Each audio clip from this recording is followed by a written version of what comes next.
पिता और पुत्र और पवित्र आत्मा के नाम पर आमीन। सबों को जय यीशु।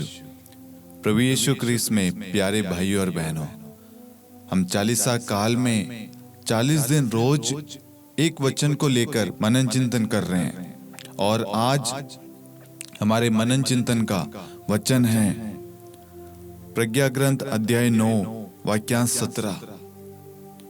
यदि तूने प्रज्ञा का वरदान नहीं दिया होता और अपने पवित्र आत्मा को नहीं भेजा होता तो तेरी इच्छा कौन जान पाता। Hallelujah, hallelujah. मेरे प्यारे भाइयों और बहनों, यहाँ पर वचन हमें समझाता है कि यदि ईश्वर हमें प्रज्ञा का वरदान नहीं देता और पवित्र आत्मा को हमारे लिए नहीं भेजता हमारी सहायता के लिए, तो हम ईश्वर की इच्छा को नहीं जान पाते।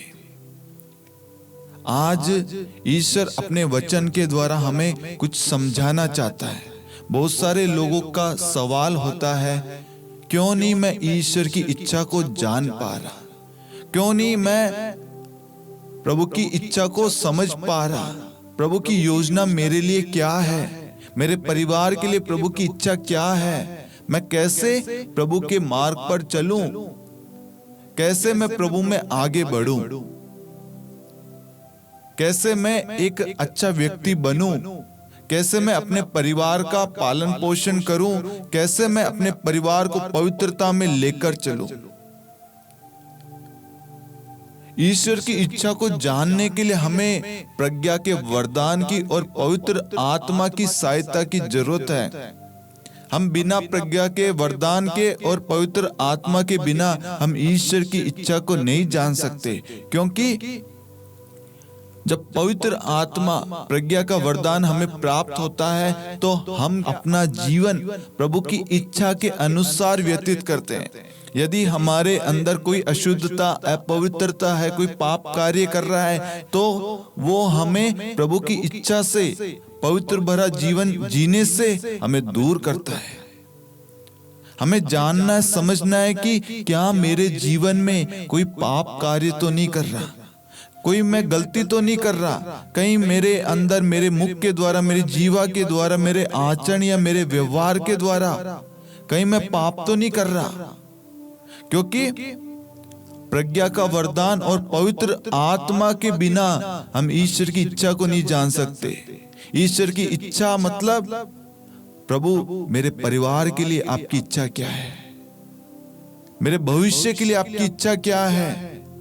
जब हम प्रार्थना के लिए बैठते हैं, प्रार्थना के लिए जाते हैं, मिस्सा बलिदान में भाग लेते हैं, उस वक्त हमें ये ध्यान रखना, सोचना है, क्या मैं अपने भाई से, अपने माता पिता से, अपने पड़ोसी से, ईश्वर से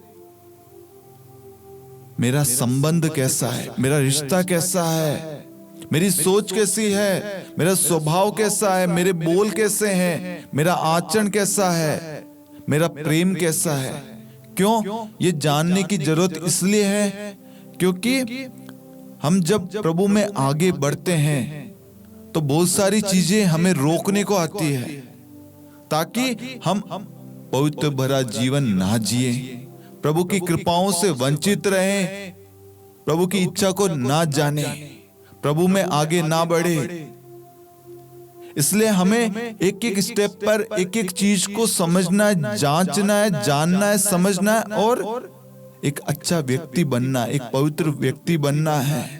जब हम प्रभु के पास में जाएं तो सबसे पहले प्रभु से कृपा मांगे, प्रभु से दया मांगे, क्षमा मांगे और प्रभु से कहें कि प्रभु मुझे प्रज्ञा का वरदान दे, मुझे पवित्र आत्मा का वरदान दे, ताकि मैं जान सकूं कि कौन सा पाप है जिसकी वजह से मैं आपसे दूर हो रहा हूं, आपकी कृपाओं से दूर हो रहा हूं, आपके सानिध्य से, आपके प्रेम से वंचित हो रहा हूं।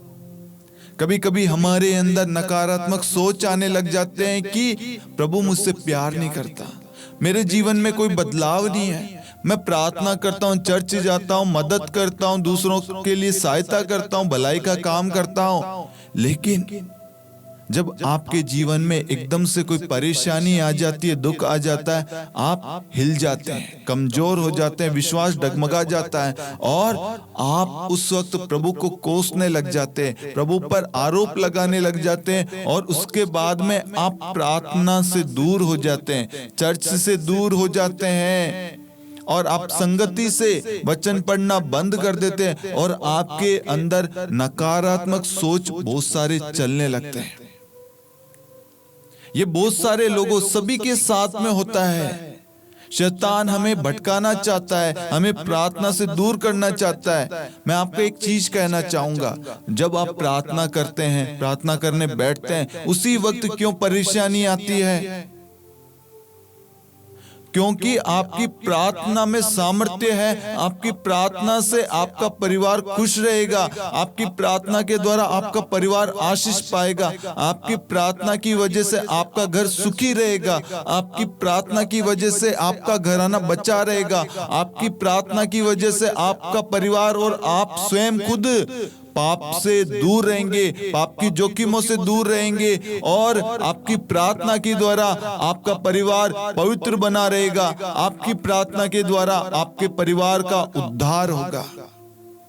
प्रार्थना के द्वारा सब कुछ होता है, लेकिन क्या होता है जब हम प्रार्थना करने बैठते हैं, प्रार्थना में जीवन व्यतीत करते हैं, हमारे जीवन में परीक्षा आती है। शैतान किसी भी हालत में हमें आगे नहीं बढ़ने देता। वो चाहता है वो हमारे हर एक स्टेप में, हर एक दिन हमारे लिए कांटे बिछाए बैठता है ताकि हम पार ना करें, आगे ना बढ़े। हमारे लिए मुसीबत पे मुसीबत खड़ा करता है ताकि हम कमजोर हो। मैं आपको बताना चाहूंगा, आपकी प्रार्थना द्वारा हजारों लाखों लोगों का जीवन बदलता है और बदल रहा है, लेकिन आप विश्वास नहीं करते। आपकी एक छोटी सी प्रार्थना, एक धन्यवाद की प्रार्थना, एक स्तुति हजारों लाखों लोगों का जीवन बदलती है। आपके द्वारा प्रभु की महिमा होती है। आप इस बात को समझिए। आप प्रार्थना करते हैं, आपकी प्रार्थना द्वारा आपका घर सुखी रहता, खुश रहता, सुरक्षित रहता है। शैतान नहीं चाहता आपका घराना सुखी रहे, खुश रहे, आनंदित रहे, तरक्की करे, उन्नति करे, स्वस्थ रहे। इसलिए वो आपके जीवन में दुख, दर्द, तकलीफ, बीमारियां, कष्ट, पीड़ा, अंधविश्वास, अल्प विश्वास की कमी, ये सारे आपके जीवन में डालता है। ये आपकी परीक्षा है। एक समय आता है जब एग्जाम्पल के लिए कि एक बच्चा 10th क्लास का एग्जाम दे रहा है, उससे पहले आप देखिए वो कितनी तैयारी करता है, स्कूल जाता है, पढ़ाई करता है, हर एक सब्जेक्ट को पढ़ता है, होमवर्क करता है, ट्यूशन जाता है, वो तैयारी कर रहा है। उसकी लाइफ में बहुत सारी परीक्षाएं आती है, first test, second test, half yearly, mid test, बहुत सारे टेस्ट आते हैं ना। तो हमें हर एक परीक्षा का सामना करना है, उससे भागना नहीं है। यदि हम भागेंगे फेल हो जाएंगे, निराश हो जाएंगे, गिर जाएंगे। लेकिन हम परीक्षा में तैयारी करेंगे, दिन रात मेहनत करेंगे, हमें मालूम है मैं इस परीक्षा में पास होऊंगा और हो चुका, कॉन्फिडेंस होना चाहिए। यदि आपके अंदर आएगा मैं फेल होऊंगा, इसका मतलब है आपके अंदर संदेह आ गया, आपके अंदर विश्वास की कमी आ गई है। उन व्यक्तियों को, उन बच्चों को देखे जिनका विश्वास मेरे 80% के अबाव है, मेरे 90% के अबाव आएंगे, 100%, मैं तो मेरिट में हूं। कॉन्फिडेंस, विश्वास, क्यों? क्योंकि खुदा पर भरोसा है, खुदा उसके साथ है। और क्या होता है, उसको पता है कि मैं अच्छे से एग्जाम दूंगा, उसके बाद में मैं उस कॉलेज में एडमिशन लूंगा। 10th पास करने के बाद में 11th में जाएगा, 12th में जाएगा, आगे क्या उसको मालूम है। क्यों?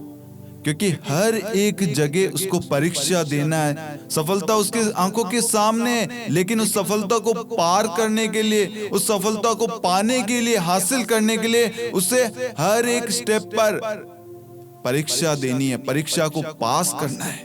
और वह पास करता है तो एक एक सफलता को हासिल करता है। ऐसे ही मेरे प्यारे भाई और बहनों हमारे जीवन में है। यदि हमें ईश्वर की इच्छा को जानना है, ईश्वर में बढ़ना है, तो हमें पवित्र भरा जीवन जीना है। हमें पवित्र आत्मा की सहायता की जरूरत है, प्रज्ञा की जरूरत है। पहले आप जब प्रार्थना करते थे, हो सकता आप अपने लिए प्रार्थना करते थे, लेकिन मेरे प्यारे भाई और बहनों, मैं आपको कहना चाहूंगा, आज से आप अपनी प्रार्थनाओं में दूसरों को याद करें, अपने दुखों में दूसरों को याद करें, अपनी खुशी में दूसरों को याद करें, अपनी परेशानी में दूसरों को याद करें, अपनी प्रार्थनाओं में समस्त संसार के लिए प्रार्थना करें।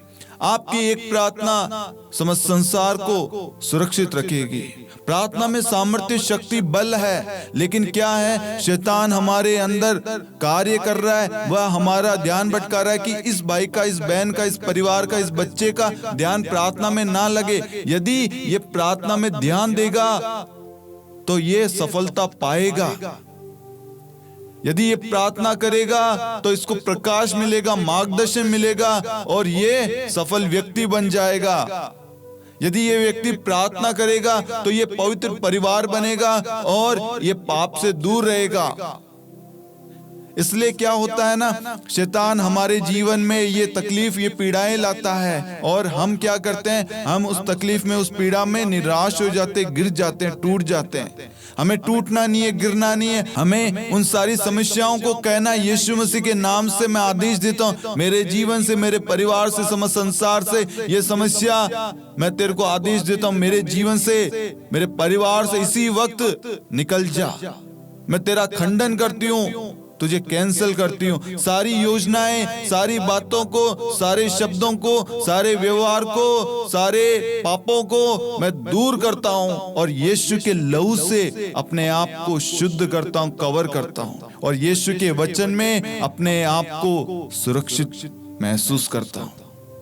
प्रभु का वचन हमें आनंद देता है, प्रभु का वचन हमें शांति देता है, प्रभु का वचन हमें शक्ति देता है, मार्गदर्शन देता है, पथ प्रदर्शन करता है, चंगाई देता है, उद्धार करता है, मुक्ति देता है, मार्ग दिखाता है, बल देता है, सामर्थ्य, शक्ति देता है। प्रभु हमें सुरक्षित रखता है, प्रभु का प्रेम हमें जोड़े रखता है, हमें भरोसा देता है, हमारे विश्वास में बढ़ोतरी करता है, हमारे परिवार को सुखी रखता है, जोड़े रखता है, सुरक्षित रखता है, एक रखता है, हमारे परिवार में मुक्ति उत्पन्न करता है, हमारे परिवार को मुक्ति देता है, हमारे जीवन को बंधनों से छुटकारा देता है, हमारे पापों से प्रभु हमें छुटकारा देता है, आजाद करता है। वचन प्रार्थना, वचन प्रार्थना, प्रार्थना मामूली नहीं है, लेकिन शैतान क्या करता है, वो हमें मामूली बना रहा है, कमजोर कर रहा है, हमारे अंदर डाल रहा है प्रार्थना करना व्यर्थ है, प्रार्थना से कुछ नहीं हुआ, इतने दिन तूने प्रार्थना करी, क्या हुआ, क्या बदलाव आया, देख प्रार्थना करके तेरे को बीमारी मिली, देख प्रार्थना करके तेरी जॉब चलेगी,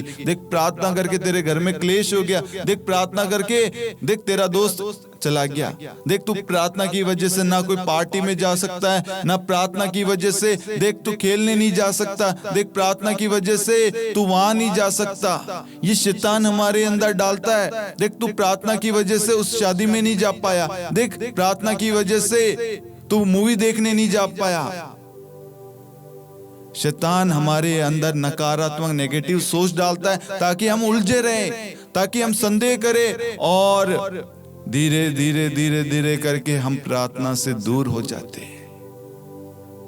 जब हम प्रार्थना से दूर हो जाते हैं, पूर्ण रूप से हम पाप में गिर जाते हैं, शैतान के बताए हुए मार्ग पर चलने लगते हैं, उसके दिए गए प्रलोभन में पड़ जाते हैं। उसके बाद में हमें कुछ भी समझ में नहीं आता, हमारे जीवन में शांति नहीं, खुशी नहीं, उमंग नहीं, प्रेम नहीं, प्रार्थना नहीं, कुछ भी नहीं, प्रभु की उपस्थिति नहीं, पवित्रता नहीं, हमारे मुख से अशुद्धता, पवित्रता, कठोर शब्द, कठोर बातें, गाली गलौज, बुरी चीजें, बुरे विचार, बुरे कार्य हम करने लग जाते हैं। क्यों? क्योंकि हम अब शैतान के अधीन है, शैतान के वश में चल रहे हैं, उसके बताए हुए मार्ग पर चल रहे हैं। मेरे प्यारे भाइयों और बहनों, हमें शैतान को भगाना है, हराना है, उसका सर्वनाश करना है, तो हम सबको वचन को लेना होगा, वचन को पढ़ना होगा, वचन को खाना होगा और वचन का पालन करना, वचन जैसा कहता है वैसा जीवन व्यतीत करना होगा। उसके लिए हम सबको घुटने पे आके प्रार्थना करना शुरू करना होगा।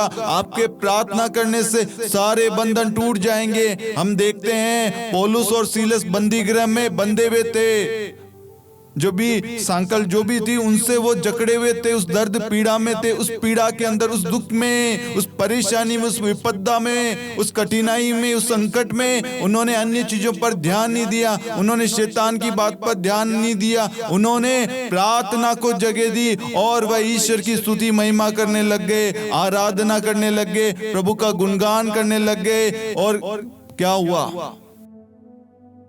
दीवारें हिल गई, द्वार खुल गए, सारे बंधन टूट गए। यीशु मसीह के नाम से सारे बंधन टूटते हैं मेरे प्यारे भाइयों और बहनों। प्रार्थना के द्वारा सारे बंधन टूट जाते हैं। श्राप के हो, तंगी के हो, बीमारी के, कर्ज के, दुख के, तकलीफ के, पीड़ा के, सारे बंधन टूटते हैं। इसलिए मेरे प्यारे भाइयों और बहनों, प्रार्थना को बढ़ावा दे अपने जीवन में, प्रार्थना करना शुरू करे, प्रार्थना के महत्व को समझे और शैतान के जो वायदे हैं, जो उसने हमें प्रलोभन दिया है, उन सब का खंडन करना है, उन सारे वादों को तोड़ना है यीशु मसीह के नाम से, वचन के द्वारा।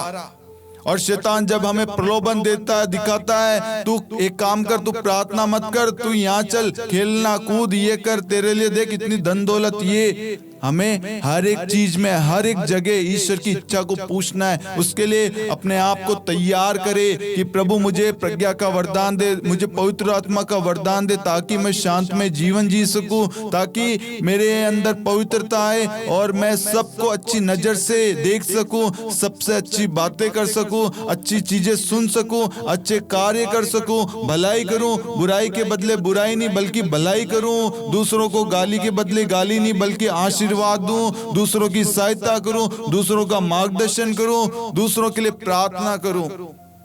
हमें प्रभु की इच्छा को जानने के लिए एक पवित्र भरा जीवन जीना है, प्रभु के वचन को सुनना है और उसका पालन करना, जैसा वचन कहता है वैसा करना है। वचन के द्वारा जब प्रार्थना करेंगे आपको मार्गदर्शन मिलेगा कि ये योजना मेरे लिए, मेरे परिवार के लिए है या नहीं, क्योंकि शैतान हमारे सामने प्रलोभन लाता है, हमें मार्ग से भटकाने के लिए हमें दिखाता है। हमें उस वक्त प्रभु की इच्छा को जानना, प्रभु क्या ये मेरे लिए, मेरे भाई के लिए, मेरी बहन के लिए, मेरे परिवार के लिए, मेरे दोस्त के लिए, मेरी मिनिस्ट्री के लिए, मेरी कलीसिया के लिए है या नहीं।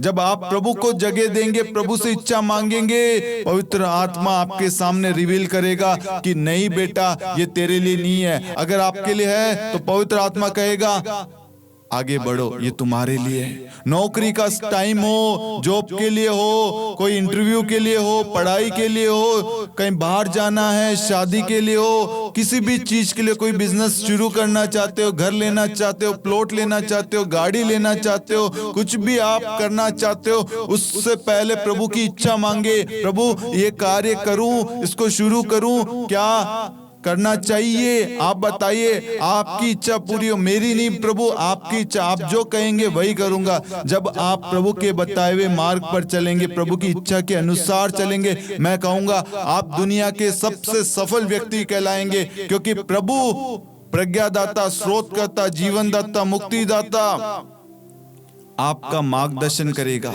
वो खुदा, वो ईश्वर आपके साथ है। मेरा मानना, मैं कहता हूं हमेशा, मैं दुनिया का सबसे रईस, सबसे अमीर इंसान हूं, क्योंकि मेरे साथ मेरा खुदा है, जिसने स्वर्ग और पृथ्वी को बनाया, जिसने संसार की सृष्टि की, जिसने मनुष्य की सृष्टि की, जिसने सारी चीजें बनाई है। वो खुदा मेरे साथ है तो मुझे किसी चीज की जरूरत नहीं है। उस खुदा ने मुझे अपने स्वरूप बनाया बड़े प्रेम से। वो जानता है मुझे कब किस चीज की जरूरत है, मुझे क्या देना चाहिए, मेरे लिए क्या अच्छा है, क्या बुरा है। इसलिए मेरे प्यारे भाई और बहनों, प्रभु को हमेशा अपने सीने से लगाए रखे, उस प्रभु पर भरोसा रखे, उस प्रभु में आगे बढ़ते रहे। मत्ती 6:33 कहता है, तुम सबसे पहले ईश्वर के राज्य और उसकी धार्मिकता की खोज में लगे रहो, बाकी चीजें तुम्हें यूं ही मिल जाएगी। जब हम प्रार्थना करते हैं हमें मार्गदर्शन मिलता है। जब हम प्रार्थना करते हैं हमें अपने जीवन का उद्देश्य मालूम चलता है। आज बहुत सारे लोग हैं जिनको अपने जीवन का मूल्य नहीं मालूम, अपने जीवन का लक्ष्य नहीं मालूम, अपना उद्देश्य नहीं मालूम, मुझे करना क्या है, मुझे कहाँ जाना है, किस में आगे बढ़ना है। क्यों? क्योंकि वह प्रार्थना से दूर है, प्रार्थना से वंचित है। आइए मेरे प्यारे भाई और बहनों, ये सुंदर अवसर है, सुंदर समय है, हम प्रार्थना में आगे बढ़े। उस प्रार्थना में, उस वचन में आगे बढ़े, प्रभु यीशु में आगे बढ़े, जो हमारा भला चाहता है, जो हमारा अच्छा चाहता है, जिसने हमारे लिए सुनहरा भविष्य बना रखा है। हमें उस भविष्य की ओर बढ़ना है और हमें उन बच्चों की तरह विश्वास करना है जो अपने एग्जाम की तैयारी करते आते हैं और हर एक समय, हर महीने 15 दिन, 10 दिन, 5 दिन में उनके जो यूनिट टेस्ट होते हैं, first test, second test, third test, जिस तरीके से वो अपने आप को तैयारी करते हैं, उस एग्जाम के लिए तत्पर रहते हैं, उसी तरीके से हमें तैयार रहना। हमारे जीवन में चुनौतियां, संकट, परेशानी, बीमारियां आने वाली है, आएगी, हमें उनको नहीं देखना है, हमें उनसे आगे हमारे खुदा को देखना है, क्योंकि खुदा हमारे आगे खड़ा है। वह खुदा हमें टूटने नहीं देगा, वह खुदा हमें गिरने नहीं देगा। जब हम ईश्वर की इच्छा को जानेंगे, ईश्वर हमारा मार्गदर्शन करेगा। यदि हम ईश्वर के बताए हुए मार्ग पर चलेंगे, ईश्वर की इच्छा के अनुसार जीवन व्यतीत करेंगे, हम कभी निराश नहीं होंगे, हम कभी कमजोर नहीं होंगे, हम कभी गिरेंगे नहीं, हम कभी टूटेंगे नहीं, क्योंकि वो खुदा हमारे साथ है। और संसार की कोई भी शक्ति, कोई भी ताकत, चाहे शैतानी शक्तियां कितनी भी हमें रोकने के लिए आ जाए, तोड़ने के लिए आ जाए, लेकिन वह हमारा बाल भी बांका नहीं कर पाएगी, हमें छू भी नहीं पाएगी, हमारे इर्द गिर्द भी भटक भी नहीं पाएगी, क्योंकि हमने प्रभु की इच्छा के अनुसार, प्रभु के वचन के अनुसार कार्य किया, अपने जीवन को व्यतीत किया है। हर पाप से, हर प्रलोभन से, हर बुराई से हम दूर हैं और हम ईश्वर की छत्र छाया में सुरक्षित हैं, ईश्वर के सानिध्य में, और ईश्वर का सामर्थ्य हमारे अंदर कार्य कर रहा है। आज इससे प्रार्थना करना शुरू कीजिए। प्रार्थना के कारण आपका परिवार जुड़ा रहेगा, प्रार्थना की वजह आपके बच्चे आशीष पाएंगे, प्रार्थना की वजह से आपका घराना आशीर्वाद पाएगा, आने वाली पीढ़ियां आशीर्वाद पाएगी, ब्लेसिंग पाएगी, उनकी तरक्की होगी। प्रभु आपको और आपके घराने को सुरक्षित रखेगा। Hallelujah, hallelujah. मैं आशा करता हूं कि आज की प्रार्थना के द्वारा, आज के वचन के द्वारा प्रभु हमें मार्गदर्शन दिखा रहा है कि हमें प्रभु के आत्मा को, प्रज्ञा के वरदान को प्रभु से मांगना है, कि प्रभु को कहना है, प्रभु मुझे आत्मा का वरदान दे, मुझे प्रज्ञा का वरदान दे, मुझे पवित्र आत्मा प्रदान कर, ताकि मैं आपकी इच्छा को जान सकूं और उस इच्छा पर चल सकूं। प्रभु मुझ पर कृपा कर। जब हम प्रार्थना में मांगेंगे तो प्रभु का वचन याद रखना, मत्ती 7:7, मांगो और तुम्हें दिया जाएगा। मार्कुस 11:24, जो कुछ तुम प्रार्थना में मांगते हो विश्वास करो वह तुम्हें मिल गया और दिया जाएगा। आज आप विश्वास करना, आज आपने जो भी प्रार्थना में मांगा है, खुदा ने, प्रभु यीशु ने आपको वही प्रदान किया है। Hallelujah, hallelujah. मैं आप सभी से निवेदन करूंगा कि आप इस प्रार्थना की वीडियो को अन्य लोगों के साथ भी शेयर करें, ताकि वह भी प्रभु के वचन के द्वारा आशीषित हो, प्रभु की इच्छा पर आगे बढ़ सके। प्रभु आप लोगों के साथ हो, आपके परिवार को जोड़े रखे, खुश रखे, सुरक्षित रखे, स्वस्थ रखे और पाप की जोखिमों से दूर रखे। पिता और पुत्र और पवित्र आत्मा के नाम पर आमीन। सबों को जय यीशु।